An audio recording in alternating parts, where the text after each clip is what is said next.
সহিহ বুখারী শরীফ 5991 নম্বর হাদিস নবী বলেন ইয়ালাবুস সালিহুনাল আউয়ালু ফাল আউয়ালু ওয়া তুবকা হুফালাতুকা হুফালাতিশ শাইরি আবিত তামারি লা ইবালিহু আল্লাহু বালাতান।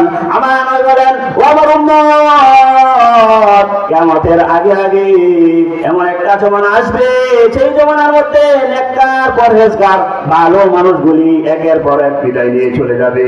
দুনিয়াতে কোনো ভালো মানুষ থাকবে না। যারা আল্লাহওয়ালা বুজুর্গ পরহেজগার মুত্তাকি বান্দা বান্দি যারা আছে তারা একের পর এক চলে যাবে, থাকবে না। নবী সহিহ বুখারীর হাদিস আজ থেকে ১,৫০০ বছর আগে বলে গেছেন। আমার মনে হয় এই কথাটা বর্তমানে ১০০ ভাগ কার্যকর, ঠিক কিনা? ভালো মানুষ আছে, নেককার মানুষ আছে না? নাই। নেককার পরহেজগার বুজুর্গ হক্কানি আলেম ওলামায়ে কেরাম বাংলার জমিন থেকে একের পর এক চলে গেছে।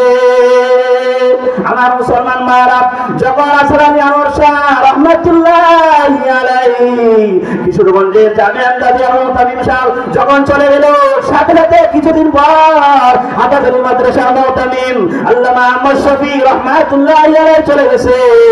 কিছুদিন পর একের পর এক বিবারিয়ার আল্লামা সুবহান আহমদ আনসারী রাহমাতুল্লাহি আলাইহি চলে গেছে।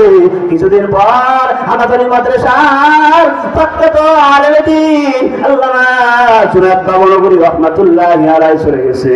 এর নবীর উম্মতের দল শুধু তা নয়, ঢাকার প্রখ্যাত আলেম দ্বীন